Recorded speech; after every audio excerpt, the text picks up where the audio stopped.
आज की क्लास में आप सभी लोग द्विघात समीकरण के बारे में पढ़ेंगे। ठीक, ये नया चैप्टर है और ये कक्षा 10 के विद्यार्थियों के लिए है। ठीक है, तो द्विघात समीकरण पढ़ने से पहले कक्षा 9 में आप सब लोग बहुपद पढ़ चुके हैं और 10th में भी बहुपद पढ़े हैं। तो जब द्विघात बहुपद जानेंगे तो द्विघात समीकरण भी जान जाएंगे। ठीक है, और द्विघात समीकरण में कई चीज़ों को पढ़ना है। द्विघात समीकरण किसे कहते हैं, कोई समीकरण दिया गया है तो उसे देख करके आप पहचानना है कि द्विघात समीकरण है या नहीं है। ठीक, उसके बाद द्विघात समीकरण को हल करना है। तो बहुपद में आप देखे थे कि द्विघात बहुपद के शून्यक होते हैं, तो शून्यक ही यहाँ द्विघात समीकरण में मूल या शून्यक कहें या उन्हें हल कहें। ठीक है, तो ये सारी चीज़ें देखनी है। द्विघात समीकरण को हल करने की कई विधियां हैं, उन सारी विधियों के बारे में आपको पढ़ना है। उसके बाद द्विघात समीकरण के प्रकृति के बारे में, नेचर ऑफ रूट्स के बारे में पढ़ेंगे, और फिर द्विघात समीकरण आधारित कुछ ऐसे प्रश्न रहेंगे जो शाब्दिक प्रश्न होंगे, उनको द्विघात समीकरण में परिवर्तित करके हल करना होगा। तो ये आपका सिलेबस है। तो सबसे पहले आज द्विघात समीकरण पढ़ेंगे और ये खास करके क्लास 10th के विद्यार्थियों के लिए है। ठीक है, ये भी एक महत्वपूर्ण चैप्टर है, इम्पॉर्टेंट चैप्टर है। तो द्विघात समीकरण पढ़ने से पहले द्विघात बहुपद पढ़ेंगे। ठीक है, तो द्विघात बहुपद किसे कहते हैं, कोई ऐसा बहुपद जिसका घात 2 होता है उसे द्विघात बहुपद कहते हैं। जैसे एक बहुपद में लिखता हूँ यहाँ 4x² + 5x + 10 या 9, ये एक बहुपद लिखा है, ये द्विघात बहुपद है क्योंकि ये 2 घात का बहुपद है। घात सभी लोग जानते हैं, आप सब लोग। ठीक है, जैसे अगर ये लिखा है 4x⁵ + 3x³ + 4x² + 9x + 2 लिखा हुआ है, तो ये बहुपद है और ये 5 घात का बहुपद है। इस पद का घात कितना है, 5 है। इस पद का घात 3 है, इस पद का घात 2 है, और इस पद का घात 1 है, और इस पद का घात 0 है। तो बहुपद कितने घात का होता है, जो सबसे बड़ा घात होता है उसी घात का बहुपद कहलाएगा। अब इसमें घात ये 5 है, इसका घात 3 है, इसका घात 2 है, इसका घात 1 है, इसका घात 0 है। नीचे घात लिखे गए हैं। घात आपको चर पर देखना है, जो चर पर लगा होगा वही घात माना जाएगा। तो सबसे बड़ा घात 5 है, तो इसलिए बहुपद जो है ये पूरा आपका ये 5 घात का बहुपद है। ठीक है, लेकिन आपको देखना द्विघात बहुपद है, द्विघात समीकरण पढ़ना है। ठीक है, तो अब द्विघात बहुपद आप कई प्रकार से देखें। जैसे द्विघात बहुपद फिर से देख लीजिए, x² + 2x + 3, ये आपका द्विघात बहुपद है। ऐसे 4x² - 9x + 2, ये भी द्विघात बहुपद है। ऐसे आपका लिखा है 3x² - 2x, ये भी द्विघात बहुपद है। x² - 2 लिखा है, ये भी द्विघात बहुपद है। x² केवल लिखा है तो वो भी द्विघात बहुपद है, घात 2 होना चाहिए। तो द्विघात समीकरण किसे कहते हैं, बहुपद जो होता है एक व्यंजक होता है और समीकरण जो होता है एक समानता सूचक व्यंजक होता है, समानता सूचक बीजीय व्यंजक होता है। इसमें इक्वल का निशान नहीं है, मतलब ये समानता सूचक नहीं है। इसका मतलब ये है कि 4x² - 9x + 2 किसी के बराबर नहीं, मतलब यहाँ तुलना नहीं किया गया है कि इसका मान किसके बराबर होगा। फिलहाल ये द्विघात बहुपद है। अब द्विघात समीकरण आपको देखना है किसे कहते हैं। तो द्विघात समीकरण का डिफिनीशन पहले देख लीजिए। वैसे पहले डिफिनीशन लिख देते हैं। देखिए, यदि f(x)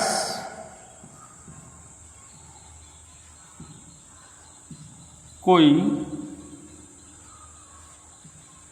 द्विघात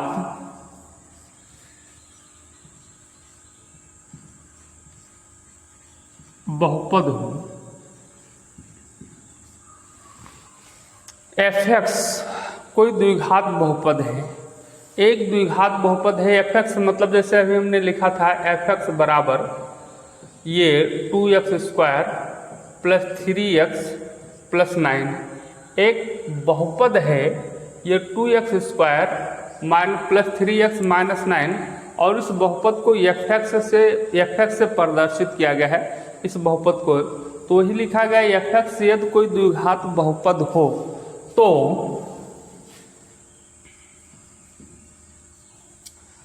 fx बराबर 0 को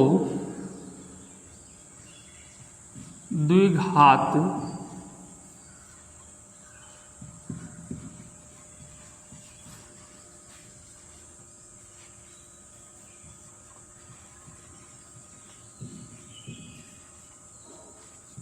कहते हैं।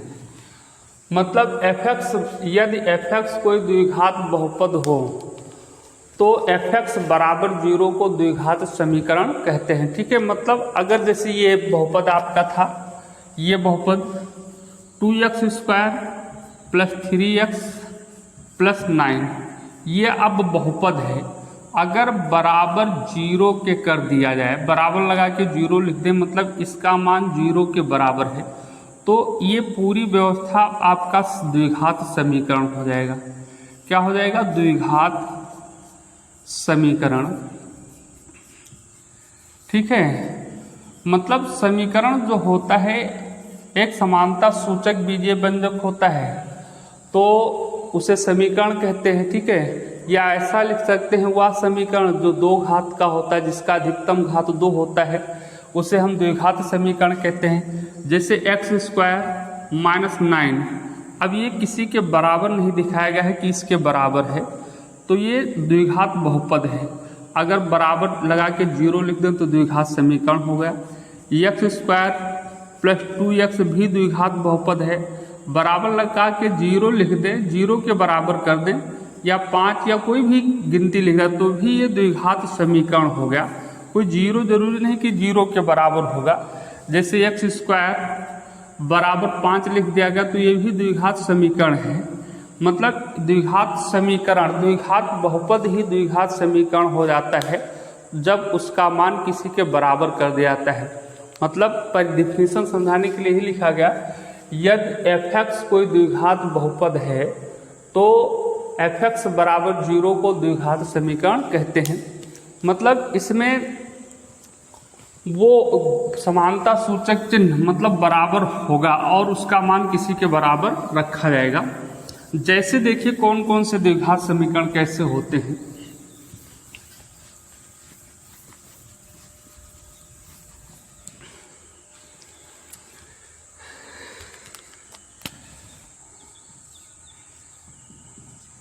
जैसे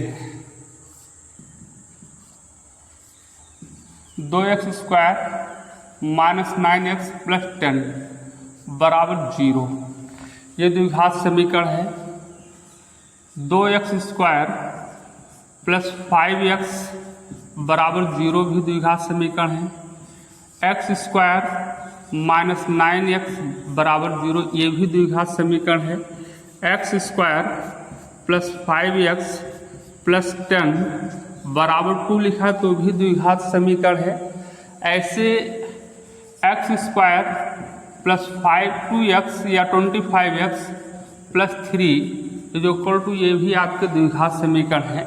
मतलब द्विघात समीकरण कौन है कौन नहीं है ये पता करने के लिए उसमें ये देखना है कि घात 2 होना चाहिए, और आगे क्या कंडीशन है ये अभी देखेंगे। घात 2 होना चाहिए और उसमें बराबर का निशान लगा होना चाहिए, मतलब वो किसी के बराबर होना चाहिए। 0 लिखा हो, 1 2 3 4 कुछ भी लिखा हो बराबर के उधर, मतलब तुलनात्मक होना चाहिए। इसका मतलब ये हुआ कि 2x² माइनस 9x प्लस 9 0 के बराबर है, इक्वल है, इतने का मान 0 के बराबर है। ठीक है, तो अब देखना है आपको द्विघात समीकरण का व्यापक रूप किसे कहते हैं। तो ये जैसे करके लिख लीजिएगा, द्विघात समीकरण का व्यापक रूप, हेडिंग डाल लीजिए आप लोग।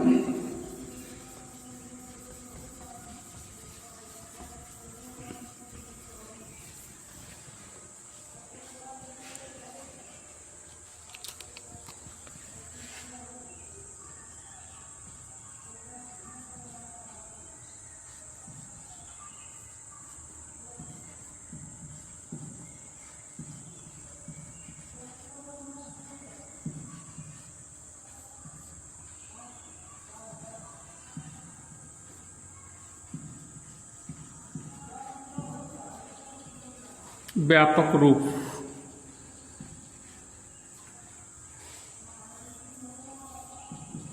तो द्विघात समीकरण का व्यापक रूप क्या होता है ये देखना है, ठीक है। तो लिखेंगे यहाँ द्विघात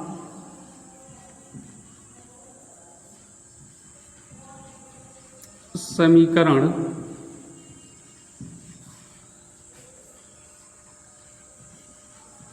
का व्यापक रूप ax square plus bx plus c बराबर 0।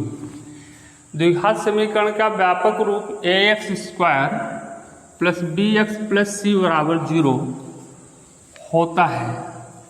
अब ये देखना है कि जहाँ पर आप देख रहे हैं ax square plus bx plus c बराबर 0, ये b और c या वास्तविक संख्याएं हैं। इसका मतलब पहले एक उदाहरण लेकर समझा देते हैं। जैसे लिखा 2x square plus 3x plus 9 लिखा है बराबर 0। तो जब हम इसका व्यापक रूप ही होगा ax square plus 3x plus 9 बराबर 0। अब यहाँ से दिखाई दे रहा है x स्क्वायर की जगह पर x स्क्वायर है और ये की जगह पर 2 लिखा हुआ है। मतलब इस समीकरण में ये के स्थान पर 2 आया है और यहाँ ये होना चाहिए bx और यहाँ पर c होना चाहिए बेटा, ठीक है। तो b के जगह पर क्या देखो 3x bx, इससे तुलना किया जाए तो x के जगह पर x लिखा है और b के जगह पर क्या लिखा है 3, मतलब b बराबर 3 है। ऐसे c बराबर कितना है 9, c बराबर 9 है। तो मतलब इसमें ये समीकरण था 2x square plus 3x minus 9 बराबर 0 में ये के स्थान पर 2 आया, b के स्थान पर 3 आया, c के स्थान पर 9 आया। ऐसे ही मान लेते हैं एक समीकरण ये हो सकता है 5x square plus 7x plus 9 बराबर 0, ये भी द्विघात समीकरण है। तो ये के स्थान पर 5 लिखा है, b के स्थान पर 7 लिखा है, c के स्थान पर 9 लिखा है। तो ये भी बात आपकी समझ में आ गई होगी। तो द्विघात समीकरण का जो व्यापक रूप होता है ax square plus bx plus c बराबर 0 होता है, जहाँ पर ये b c वास्तविक संख्याएं होती हैं।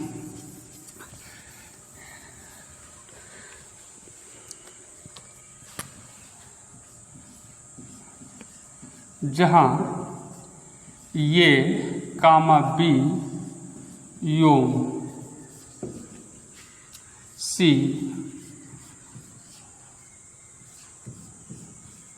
वास्तविक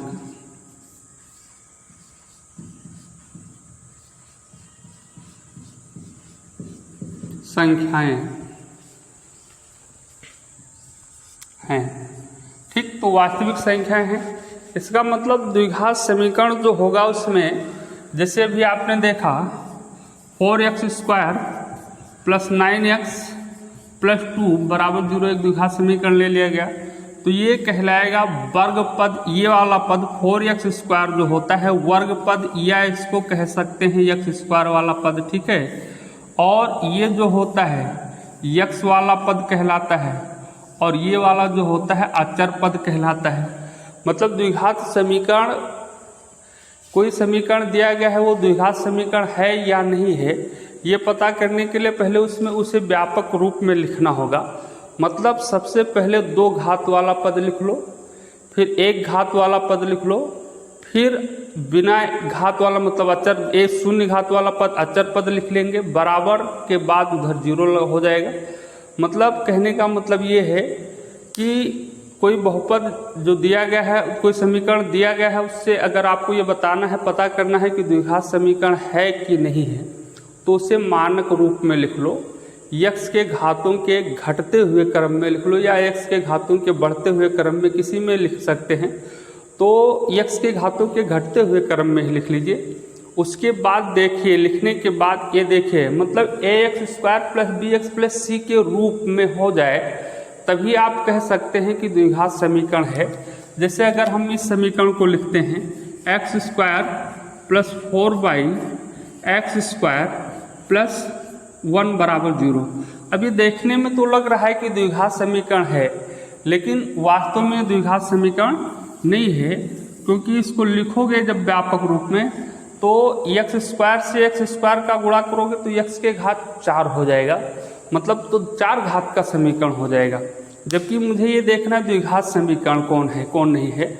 तो इसके लिए सबसे पहले आप एक्स स्क्वायर वाला पद लिखेंगे, मतलब घात 2 वाला पद, फिर एक घात वाला पद, फिर अचर पद लिखने के बाद बराबर 0 उधर आ ही जाएगा, ठीक है।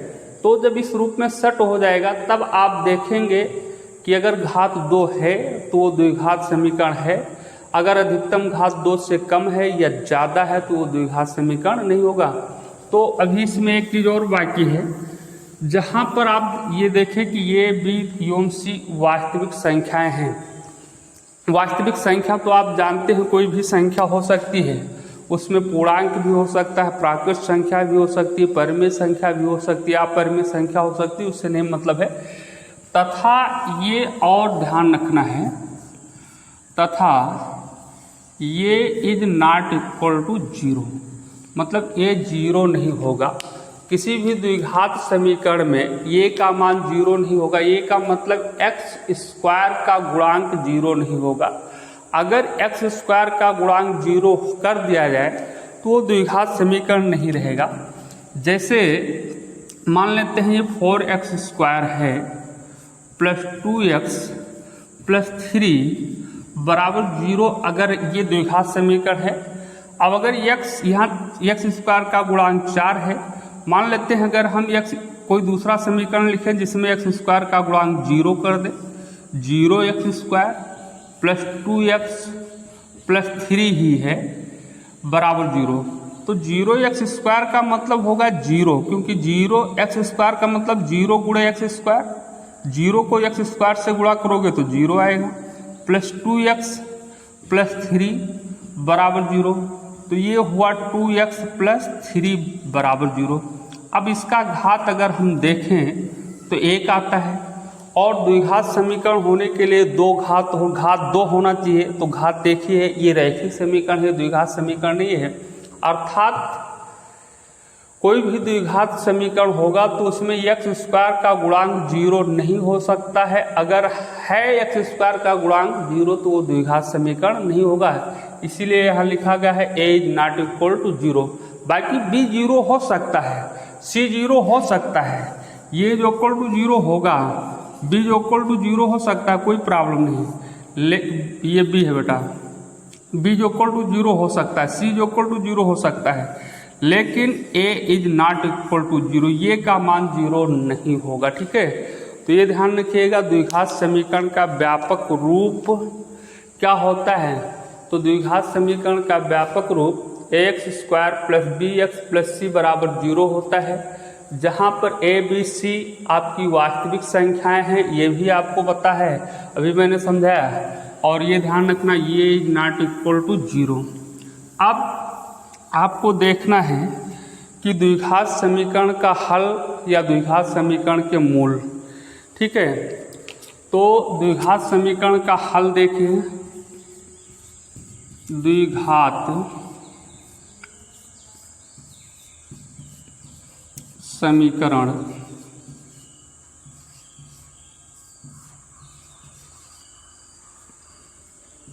का हल या के मूल लिख लो, मूल ही लिख लीजिए, के मूल या शून्य या हल कुछ भी कह सकते हैं, ठीक है। अब देखिए, अगर मान लेते हैं कोई द्विघात समीकरण है, ठीक, एक उदाहरण ले लेते हैं, ठीक है। अब जैसे एक उदाहरण से पहले समझ लीजिए, जैसे x square minus 5x plus 6 बराबर 0 है। अब यहाँ पर जो चर प्रयोग किया गया है x के भिन्न भिन्न मान को रखिए, और जो मान इस बहुपद को संतुष्ट कर दे, इस द्विघात समीकरण को संतुष्ट करने का मतलब इसमें x के स्थान पर कुछ रखा जाए, अगर 0 आता है तो संतुष्ट हो रहा है, और 0 नहीं आता तो संतुष्ट नहीं आता है, होता है LHS और RHS बराबर आ जाए। तो अगर हम x बराबर 1 रख कर देख लें तो ये होगा 1 का square -5 into 1 plus 6 is equal to 0। उधर लिखते रहो तो 1 का स्क्वायर 1 ही होगा, -5 इंटू 1 मतलब 5 को 1 से गुणा कर दो, 5 1 कम 5 और प्लस 6 इज इक्वल टू 0। तो इसको सरल करोगे तो प्लस प्लस वाला ये +1 है और ये प्लस 6 है, तो 6 और 1 जोड़ लिए 7 -5 बराबर 0। तो अब यहाँ देखो 2, तो 7 में से 5 घटाओ तो 2 बचेगा बराबर 0। दोनों पक्षों के मान बराबर नहीं, LHS is not equal to RHS, ठीक है। तो जो ये 1 है इस द्विघात बहुपद का मूल नहीं है। अगर हम 2 रख कर देख लें, इसी समीकरण में 2 रख कर देखें तो x स्क्वायर -5x प्लस 6 बराबर 0। x बराबर इस बार 2 रखते हैं तो 2 रख कर देखेंगे तो 2 का स्क्वायर हो जाएगा -5 और गुणे x के स्थान पर आपको 2 रखना है, मतलब x जहाँ जहाँ x है उसके स्थान पर 2 रख देना है, और प्लस 6 बराबर 0। तो 2 का स्क्वायर 2 दूनी 4 और -5 दूनी 10 ये और प्लस 6, तो 4 और 10 जोड़ेंगे बराबर 0, उधर लगा रहने दो बेटा। तो ये हो जाएगा 10 - 10, मतलब 4 और 6 जोड़ लिए 10 और 10 से -10 ये था बराबर 0। तो 0 बराबर 0 हो गया। यहाँ पर दोनों पक्षों के मान बराबर हैं, LHS बराबर RHS। तो 2 जो ये 2 है इस समीकरण का हल है या शून्यक है या मूल कह सकते हैं। मतलब चर का वह मान जो किसी द्विघात समीकरण को संतुष्ट करता है उसे उसका हल कहते हैं, ठीक है। ऐसे ये और देख लेते हैं, x स्क्वायर -5x प्लस 6 बराबर 0। x बराबर 3 रखने के बाद देखते हैं तो 3 रखोगे तो 3 का स्क्वायर -5 गुणे 3 प्लस 6 बराबर 0। तो 3 का स्क्वायर है तो 3 त्रिका 9 -5 ते 15 और प्लस 6 बराबर 0। अब देखो 6 और 9 जोड़ लो 15 -15 बराबर 0। तो ये 0 बराबर 0 यहाँ भी संतुष्ट हो रहा है, मतलब 3 भी x बराबर 3 भी इसका हल है, 3 भी इस समीकरण के इस द्विघात समीकरण के मूल हैं।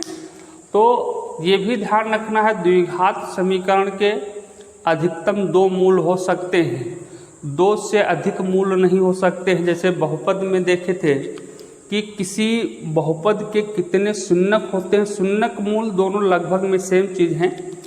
तो कोई समीकरण जितने घात का होता है उसके उतने ही हल या उतने ही मूल होते हैं। तो द्विघात समीकरण के मूल किसे कहते हैं, मतलब चर का वह मान जो द्विघात समीकरण को संतुष्ट करता है उसे द्विघात समीकरण के मूल कहते हैं, ठीक है। अब बात ये आती है कि द्विघात समीकरण के कितने मूल होते हैं। तो द्विघात समीकरण के अधिकतम 2 मूल हो सकते हैं, 2 से अधिक मूल नहीं होगा, 2 मूल हो सकते हैं। तो पहले ये लिख लीजिए,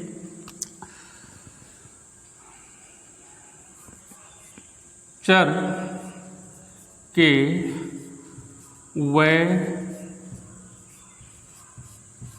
मान जो किसी दिए गए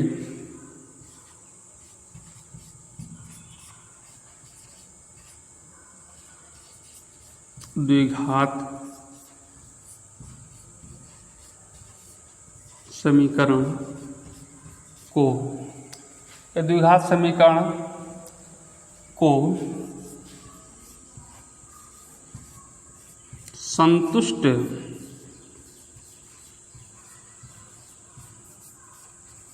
करते हैं,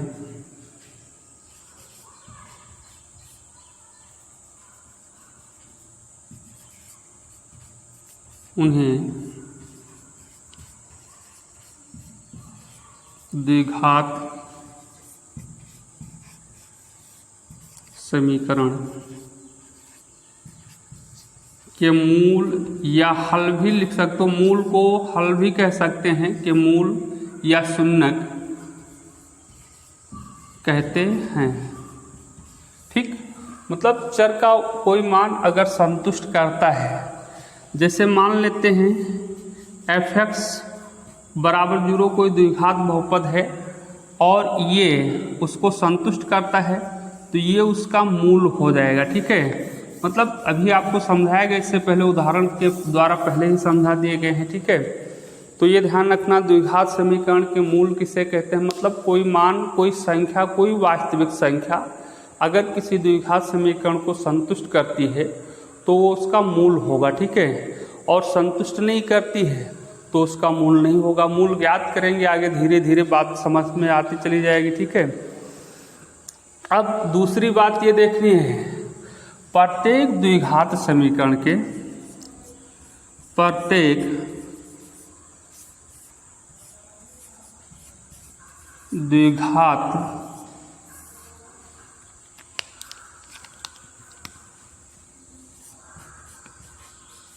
समीकरण के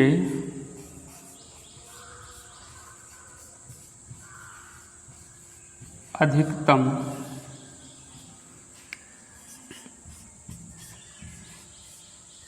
दो मूल,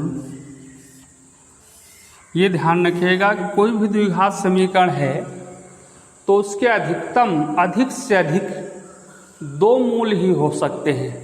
ऐसे द्विघात समीकरण भी आपको मिल सकते हैं कि जिनके एक ही मूल हो, तो उस स्थिति में आगे देखेंगे एक ही मूल है, इसका मतलब एक नहीं दो हैं, लेकिन दोनों मूल उसके समान हैं।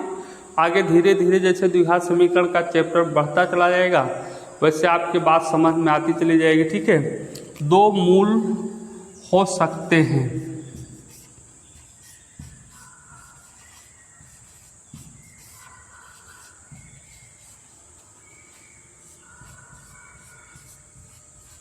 जिन्हें अल्फा, ये अल्फा है, योग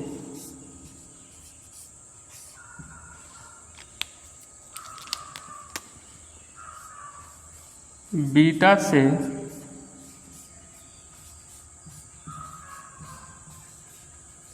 प्रदर्शित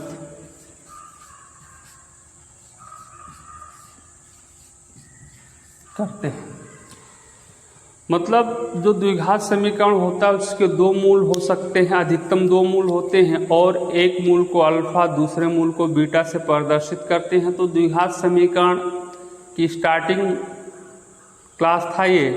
अब इसमें आपको ये देखना है कि कोई समीकरण दिया गया है तो वो द्विघात समीकरण है या नहीं, हम कैसे पहचान करेंगे। तो ये देख लेते हैं कुछ उदाहरण के द्वारा, ताकि और आपकी बात समझ में आ जाए, फिर आगे क्लास में देखा जाएगा।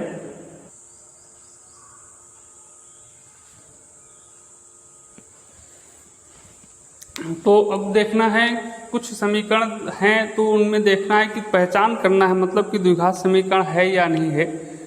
जैसे मान लेते हैं पहला समीकरण आपका है x² - 2x। फर्स्ट क्वेश्चन आपका दिया हुआ है x² -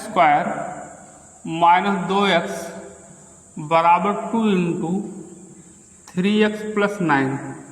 अब ये पता करना है कि द्विघात समीकरण है या नहीं है।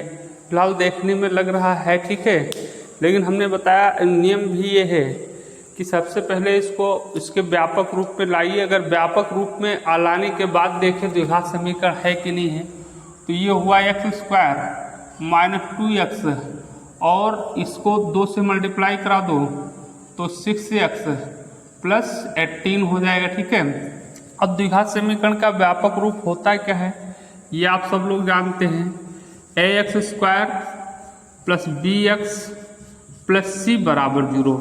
मतलब पहले x² वाला पद, तो x² वाला पद यही है, 2x² - 2x और 6x को इधर लाओगे तो -6x और +18 है, इसको भी इस पक्ष में लाओगे तो -18। ये सब लोग जानते हैं बराबर 0, क्योंकि जब भी किसी पद को एक पक्ष से दूसरे पक्ष में ले जाते हैं तो उसके चिन्ह बदल दिए जाते हैं, ठीक है।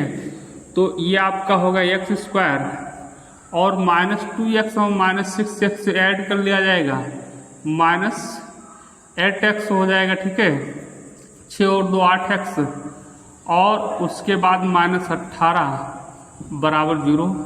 अब ये इस रूप में है, देखो एक्स स्क्वायर है, फिर 8x है, फिर 18 है, मतलब अपने व्यापक रूप में भी है और इसका घात 2 है, अतः ये द्विघात समीकरण है। तो नीचे लिख दीजिए, लिख दीजिए ब्रैकेट में लिख दीजिए द्विघात समीकरण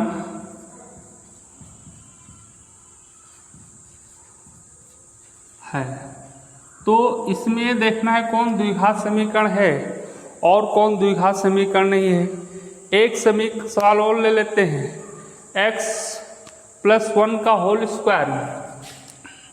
दूसरा क्वेश्चन x+1 का होल स्क्वायर और बराबर लिखा है x² + 5x। अब ये देखना है कि द्विघात समीकरण है कि नहीं है। तो देखने में तो अभी लग रहा है यहाँ कि x² है, लेकिन सरल करेंगे पहले x² में लाने के बाद में। तो यहाँ x² + 1 तो मतलब a + b का होल स्क्वायर लगा दीजिए, तो ये हो जाएगा x² और प्लस ये आपका हो जाएगा x² + 2x + 1, इसका प्रसार करोगे तब, और ये x² + 5x। तो देखो x² दोनों तरफ था, कट गया, तो 2x + 1 बराबर 5x बचा। अब पहले x² वाला, तो स्क्वायर वाला पद वर्ग पद है ही नहीं, घात 2 वाला पद है ही नहीं, इसमें कैंसिल हो चुका है। तो 2x, फिर ये वाला लिख लो 5x इधर लो, -5x और +1 बराबर 0।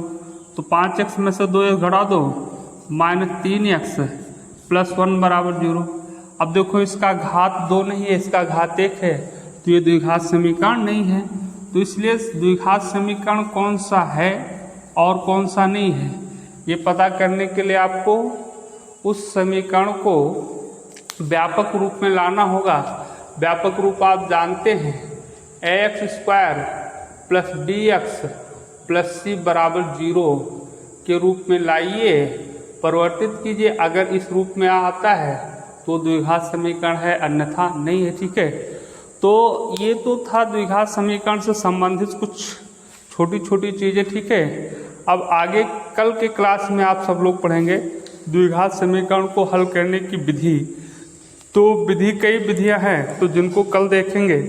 तब तक के लिए आप सब लोगों को धन्यवाद।